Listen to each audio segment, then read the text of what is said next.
Hi, I'm Nicky, if you don't already know me, and I'm here to teach you a little bit about trauma today and some of the work I'm now doing. I absolutely love learning about trauma and narcissistic abuse. I mean, I don't love learning about it, but I love learning about how we can heal from it and how it has affected us. Because it's affected so many people that I come in contact with, that I wanted to study in it. I've been a hypnotherapist, life coach, NLP practitioner, quantum healing hypnotherapist as well, for many years.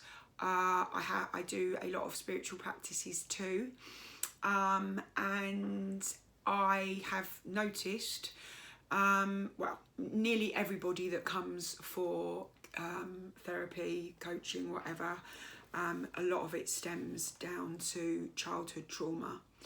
Now, childhood trauma sounds horrific, doesn't it, right? But it can be, of course it can be. There's many different types of trauma, but yeah, it can be something from obviously, chronic trauma, which is trauma that's gone on for years and years continuously, which could be childhood abuse, bullying, neglect, being left alone as a child, or a narcissistic or abusive marriage or relationship. Generally you get into them because you've had some sort of trauma go on when you were young, or it could be something that is seemingly much less traumatic than that, like getting lost at the in orders when you were little. I think I got lost when I was little a couple of times, or it's fucking traumatic for a child, or being on a train and your mum getting you off and didn't get you off and you've gone on to the next station. That happened to me. My mum got me back, but in those moments where I didn't have my mum there, highly traumatic, and that trauma stays locked in your body, in your fascia, which is literally tissue in your body, until you get to the bottom of it, normally when you're going through problems when you're older, and you release it. So yes, there are many different types of trauma. The definition of trauma is, see, I'm on the spot now, I forget things when I'm on the spot. I've got all my notes here.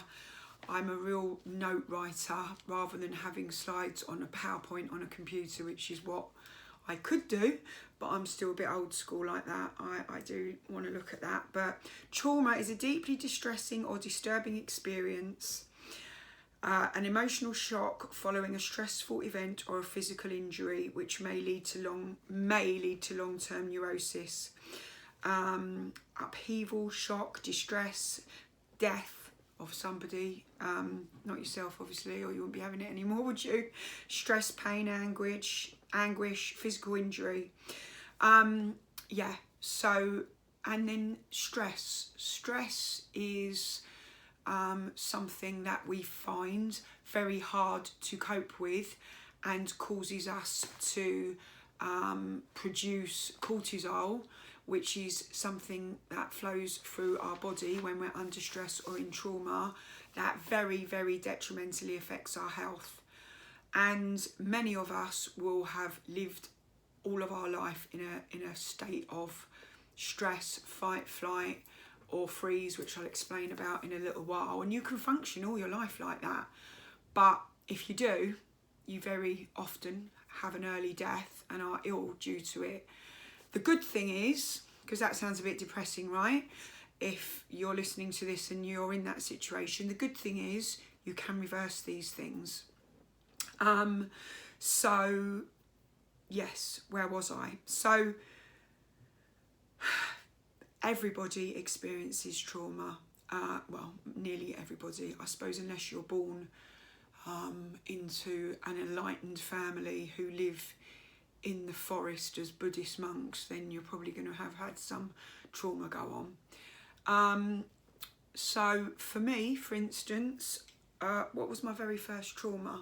My very first trauma was being born, because I was born with yellow jaundice and I was put straight into an incubator. I'm sure my mum got a quick cuddle and whatever, but the first thing we are predisposed to do as animal human beings or whatever is to be put onto our mother's bare chest, breastfed, looked in the eye and loved. Eyes and loved and nurtured. Now my mum and dad loved and nurtured me, but as I say, I was in an incubator for the first, I think, week, maybe more of my life, a lot of those times. Yeah, so that as a little baby, I would have been, where's my mum? I've just been in this lovely, beautiful tummy and this lovely safe environment. Mind you, it might not have been safe if your parents were rowing and going through divorce or drinking or whatever else, but mine weren't, luckily for me.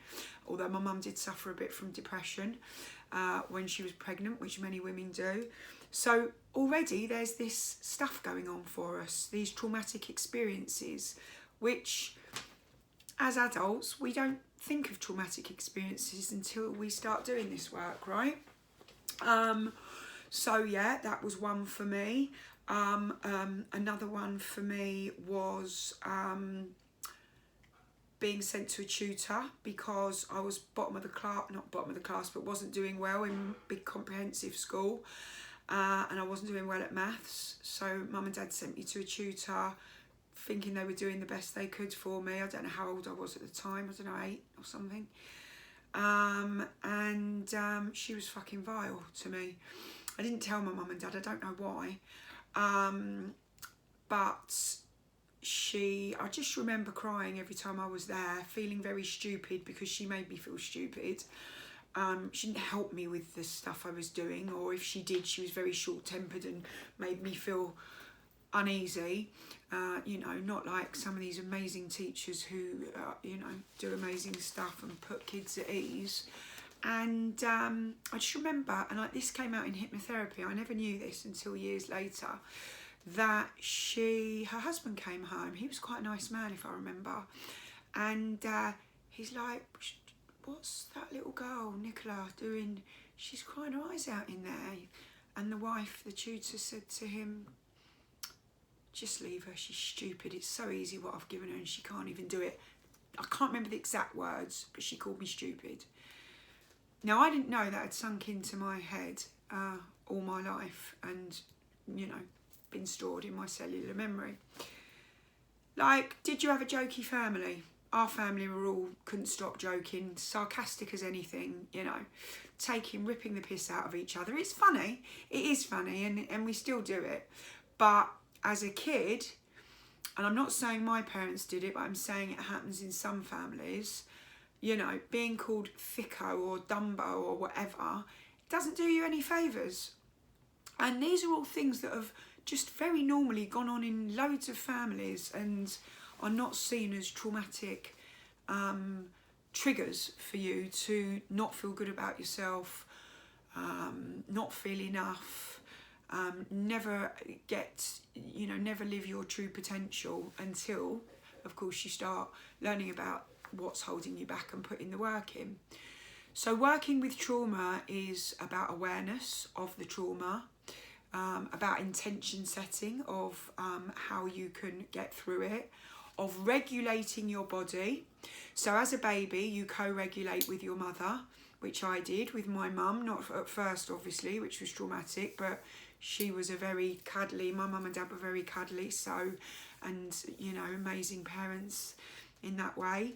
And that gave me a lovely, safe attachment in that way. But many children didn't have that.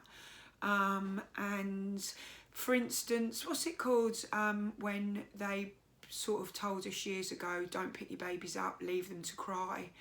Yeah, not good. You know, I'm not, many of my friends did it. I mean, I didn't do it simply because I was always really frightened at night when I was little. I used to think or see ghosts when I was little in one room in my house. I was petrified. That was another trauma. So I remember being scared at night, and if my kids were crying at night, I would always let them in bed with me. But then my kids have experienced other traumas, like a mum and dad splitting up and having a nasty divorce, and, you know, being in the middle of it. I'm sure we both tried not to let them know how much we disliked each other and all the horrible toxic financial fights and stuff and that were going on, but kids pick up on that energy. Neuroception is, you know, when you walk in a room and you know something's not right. You know the two people who are in there smiling have just had a massive row, or you walk in a room and you just get an off feeling about someone. That's neuroception. Yeah, so what was the point of me saying that? I've lost my trail of thought.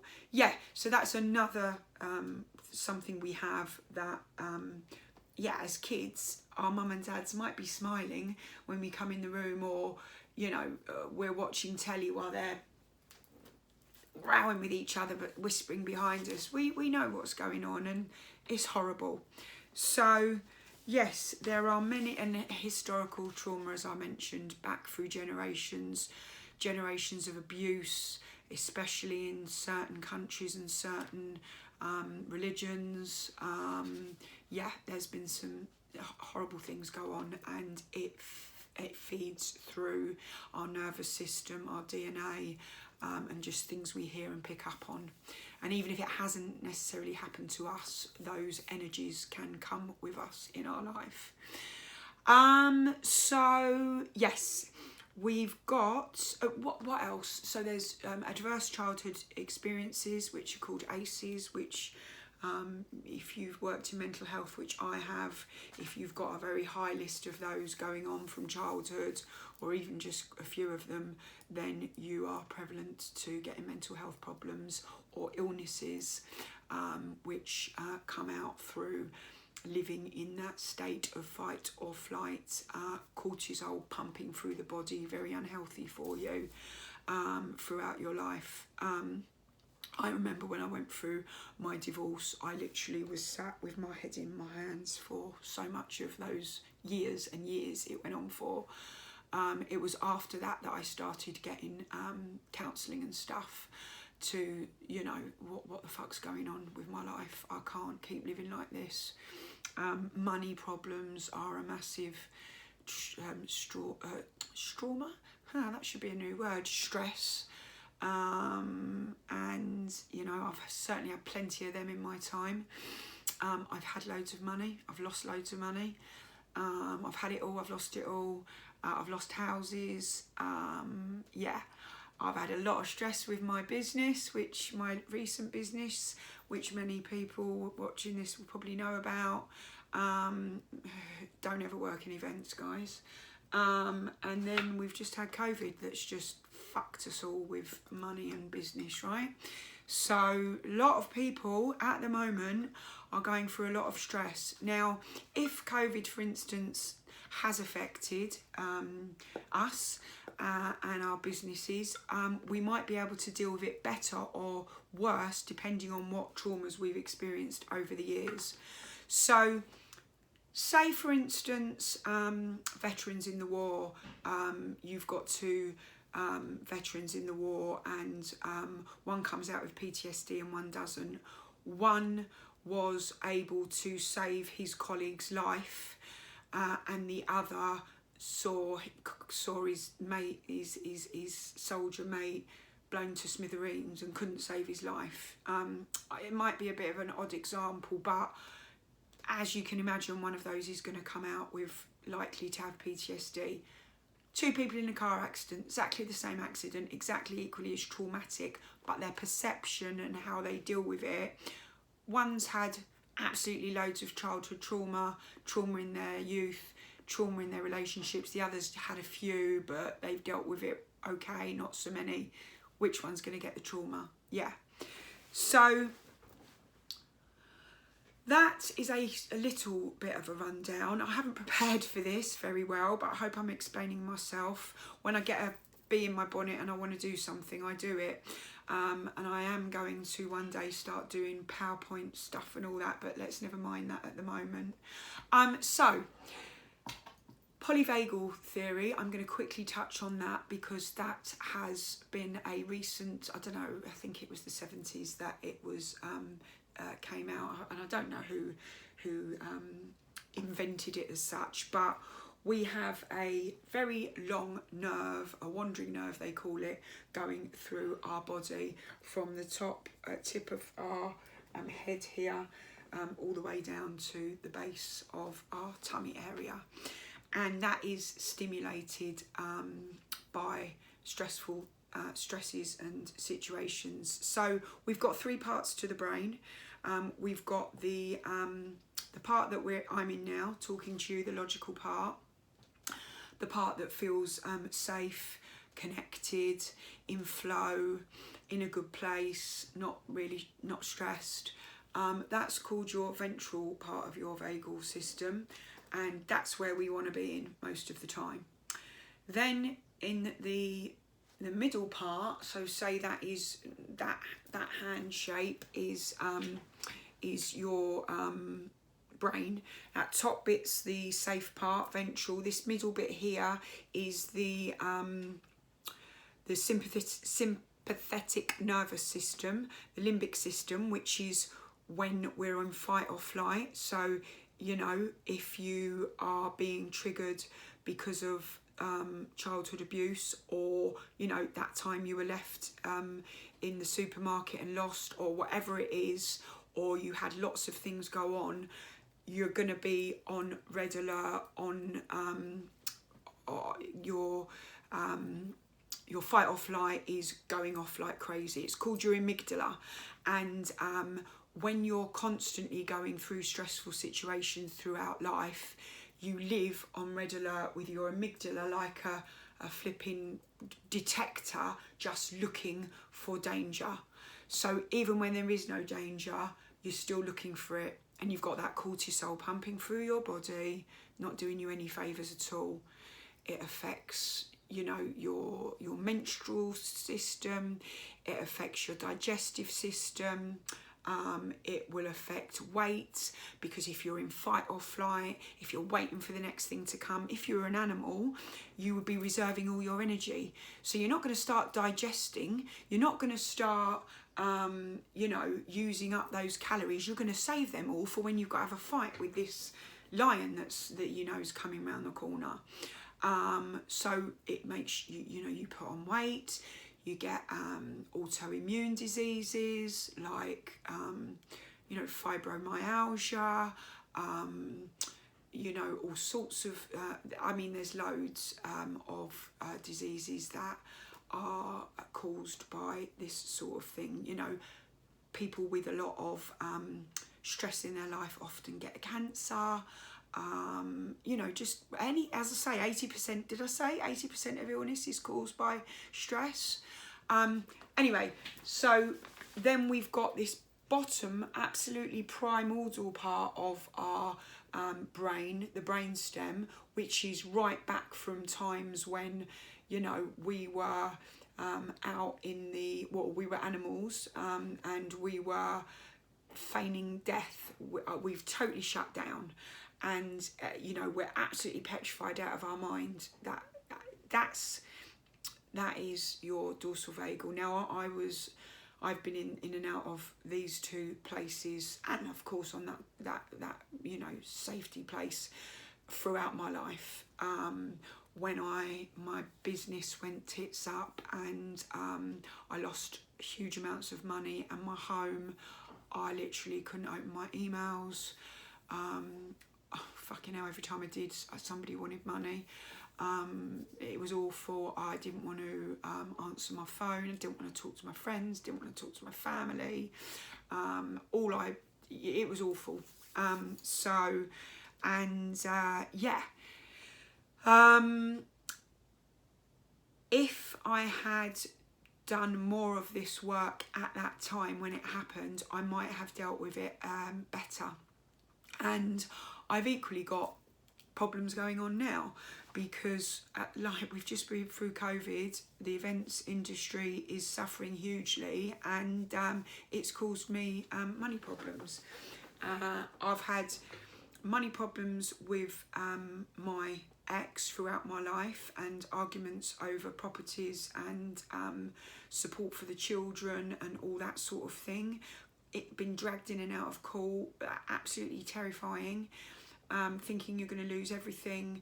You know, I've had narcissistic, abusive relationships, and my children have suffered from this too. They've had to deal with narcissistic people in their life. They've had terrible bullying that went on for nearly a year. And then as children, obviously, as I say, they were, you know, happy, very, very, very loved kids. You know, they were never subjected to any form of abuse. However, what me and their dad were going through behind the scenes affected them hugely, and they didn't always feel safe because of that. So, yeah, they are the kinds of things which happen to absolutely nearly everybody that will...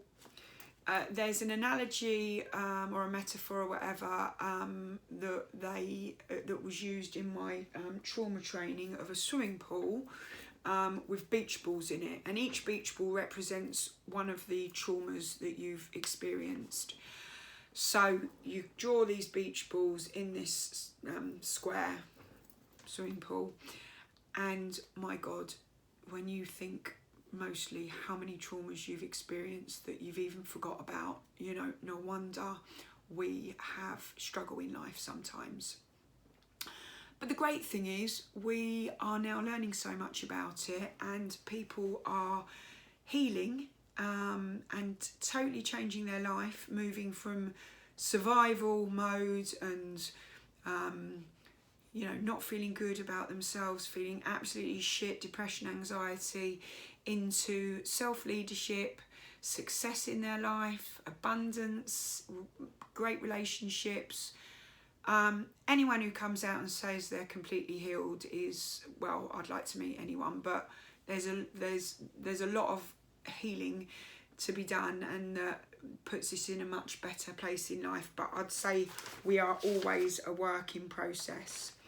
And trauma is about often not about the trauma, but about how we perceive that trauma. Like I say, the trauma wasn't necessarily the man that died in the war and his friend next to him. It was him feeling so fucking terrible about himself that he couldn't save him that causes that trauma, if that makes sense. So yes, so that stress hormone flowing throughout our adrenals, flowing through our kidneys, flowing through our nervous system, eventually we can't take it anymore, and we will get ill, or we will go into a big depression. Yeah, and another thing that happens is we have parts that come out in us. Now, when I have problems with my girls, because they've got their fair share of shit going on at the moment, I think we shielded a fair bit when they were young, but that did affect them. But one of them chose a boyfriend that was particularly not great, caused her a lot of pain. Then obviously the bullying was absolutely fucking awful. I mean, I went through that with them every day, worrying about them going to school, dropping them off, crying when I left. Bullying's fucking awful. It's nearly making me cry, but where was I with it? Yeah. So when they now don't want to do something and don't want to do their modelling anymore, and they're so beautiful and so wonderful, and I'm trying to push them to do it, or they don't want to go into college, because also another thing that happened is we went through COVID when they did their GCSEs, and it was awful. The three of us were at home, not for the first bit of it. We were actually in Spain at my mum's for the first bit of it, but that was difficult as well. But their actual GCSEs, being in a flat, 3 women, couldn't really go out a lot, trying to get them to get through their GCSEs, that was really hard. So now those triggers come up for them at college, and when they don't want to go in, and we're arguing in the morning, and then they're calling me this, we've gone from being in the ventral nerve vagus logical part, all of us, and we're both in fight and flight, and we're like, they're saying, I hate you, you know, you're a shit mum or something, you know, whatever they can to try and cause an argument and not go to college, and I'm getting triggered, so I'm back at them.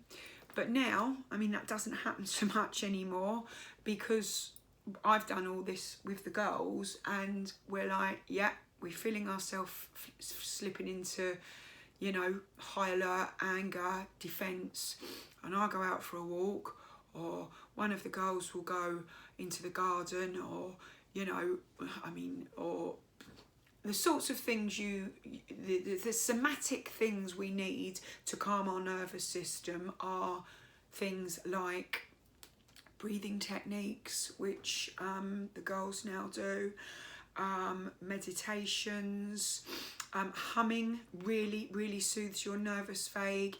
You know, in Buddhism, they sort of do the and, you know, you might think that's ridiculous, but you try doing it, you feel that vibration going through you, and it really does soothe. Singing, obviously when you're in the middle of a row, you're not going to start singing, but what I will teach you in the trauma-informed coaching is things to do on a daily basis to stop you dropping into fight or flight, or dorsal freeze. So when you feel yourself going, because you've been triggered by, you know, your boss or your friend winding you up, or whatever it might be, or bills that you're struggling to cope with, then, you know, they're not life-threatening. You know, you're not going to die, which you thought you were as an animal back in, you know, it's an evolutionary sort of concept, because this logical part at the top of our brain is a very recent thing. Animals don't have it, and it certainly wasn't, you know, when we were in this fight or flight or freeze mode. This part has come much later in life. You know, we're evolving all the time. We only use a teeny part of our brain. People are now learning to use much bigger parts of their brains with meditation, with some hallucinogenic or whatever drugs as well are quite handy for that. That is a little rundown of polyvagal theory, and there are lots of tools and modalities that we use somatically, so that's feeling. You can't think your way out of trauma, you can't. You feel your way out of trauma. You cognitively identify where the traumas that are really affecting you are, when they started. We map your timeline together. So, you know, my first one would have been, you know, well, probably when I was actually in my mummy's tummy when she was depressed, because that feeling would have come through to me. And I must actually tell you, my mum is a fucking wicked mum, and I love her with all my heart, and I owe her so much. Not owe her, but, you know, she's taught me so much. But equally, hi darling. Oh, thank you. I'll have to eat it in a little while. My daughter's just cooked me a fried breakfast. I'm lucky. I'm going to have to warm that up. Bless you. So, where was I? See, the other thing about me is I'm real life. I'm not going to sit here being love and light. I lose my rag with my kids. I binge drink. Not like I used to, believe me, but, you know, I binge drink. You know, what do you do when you're feeling stressed? When you're not putting these things into place, you grab a drink. You you know, I'm not a particularly overeater, but you go and eat that big massive bit of cake in the fridge and eat all your kids' chocolate out of the cupboard, or you sit and binge watch shit TV. I mean, it can be good to watch shit TV sometimes, but you know, it depends. You go and have a line of Coke, you self-harm, you whatever it might be that is your vice. So we have these parts in us, and I like to call them, I don't, but in my training they called them protector guardian parts or something like that. So for instance, a part you might have that you don't like about yourself could be an angry part, it could be a people-pleasing part, it could be a procrastinating part. So when do I procrastinate? When I'm not feeling good enough, when I think I might fail, when I feel I might get judged if I do it. So am I Nicky the procrastinator? No, I'm not. I have a part that procrastinates. So when I look at it like that, I know that that part is there to stop me feeling pain. Because the pain of, say, doing a Facebook Live, which I hate doing. I did one once for alfresco and I really didn't want to do it. That I won't do that, so I'll avoid it or make excuses not to do it because I don't want to be laughed at and humiliated and feel shit about myself. Or people-pleasing part, friends asking, or family or whoever, colleague at work asking me to do something I don't want to do. I mean, I don't really do it nowadays, but I used to do it all the time. Oh yeah, I'll do that. Fucking don't want to do that. But did it anyway. Yeah, I do that. Wanting to be liked, wanting to get on with everyone. Anger part. What, am I an angry bitch? Nicky, are you an angry bitch? No. But there are times, less now than when you were a younger girl, where that angry part comes out because someone's triggered me, a boyfriend or my kids calling me something that triggers my not feeling good enough about myself part. So I'll go on anger and be defensive. So these parts we learn to send love to, and because they're there to help us, and integrate them. Not integrate with the part, sorry, because we don't want to integrate with the part. We want to separate ourselves from the part. So yes, that is something else we'll do. We'll go through your generational trauma timelines. We'll look at your parents and grandparents' parts and possible traumas that they have been through, and see if there's any patterns going on. We'll do a lot of embodiment work, dropping into our bodies, feeling where it's coming from, letting that discomfort come up, and time stamping it into the past, and knowing that we are safe now. We're not still that little 7-year-old child that had been abused, or that was called stupid, or that had a parent that always ignored it, or had a sick sibling that got all the attention. And this is transformational, life-changing stuff. It really is. I can't wait. I've already started putting it into my practice with clients, and they're loving it, absolutely loving it. What else have I didn't want to make this too long or go too sciencey. Is there anything else I want to tell you? I've said about autoimmune diseases. I've said about the protector parts. I've said about 80% of all disease, they now say, are coming from stress, over cortisol pumping throughout our body. So when you go back to being that child, and any child that's parents are divorcing, or that has been abused or that doesn't feel good enough at school, their teachers having a go at them, they think it's their fault. They will blame themselves. Now, as an adult, we know that. When is a little child ever, you know, to blame for something fucking awful happening? They're not, are they? But that still doesn't mean that feeling that comes up as an adult isn't triggering us and stopping us being our full potential of ourselves, holding us back. Do you know how many, including me, hope, you know, in the past, but how many creative, amazing people I know that aren't the full potential of themselves, don't believe in themselves, me being one of them hugely. Yeah, I'm coming out of that now. I've come out of it, and, you know, I've got successful businesses. I'm having a little bit of a hard time at the minute because COVID's affecting my businesses, but, you know, a lot of people are going to be needing help. There's a lot of mental health problems, suicide. It's sadly on the rise. I mean, look what the fuck is going on in the world. So I invite you to think about if you are experiencing trauma that you know is from childhood, if you think about everything I've said today and maybe getting some help with it, if you can.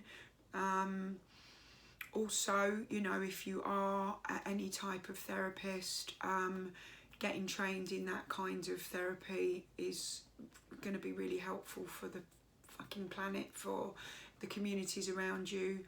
And stopping that ancestral line of trauma and not passing that on to your children, or, you know, not letting that continue on to their children.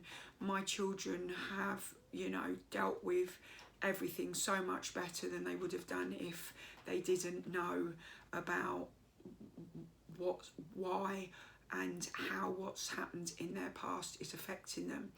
And they're only teenagers. They're so smart with it all. You know, one of my daughters said something really mean to me the other day, and then, yeah, we had a big row actually. You know, so I'm certainly not sitting here saying I'm love and light. But she said to me the next day, Mummy, that what I said to you, I'm not going to say what she said, but that what I said to you is just what I feel about me, so I just said it to you. You smart little girl, bless you, especially what they've been through. So, yeah.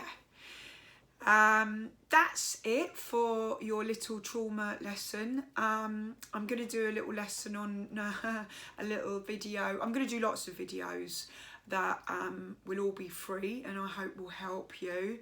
And if you do want to have any do any work with me, you can get in touch, or I can, if you are a friend of mine, might not be wise, I can refer you on. What else was I just going to say? Yeah, listen, we're all a work in process, and I'm honest about myself. I know I've got so many friends that are counsellors, healers, spiritual healers. I also do tarot therapy now. I absolutely love it, and I'm going to do a video about that. That's not everyone's thing, I know, but it's very powerful and transformational, and I love it. But that isn't the same as this trauma therapy. But people that have suffered narcissistic abuse, been subjected to marriages where they're put down, gaslit, they think they've done wrong, they think it's them. If you ever question if you're a narcissist, then you're not, because a narcissist will never think they are, ever. But what you will think, until you've done some work on yourself, is that sometimes you're a shit person, you're no good, you're worthless. Yeah, just know that you're not. Know that it happens to many, many people. And the narcissist has not ever processed all the traumas they've had, but also they never will. I'm not excusing a narcissist at all, because you know, some of their behaviour is despicable, and it's very calculated. That's what's so horrible about it. And the horrible difficult thing is the children have to live with that as well.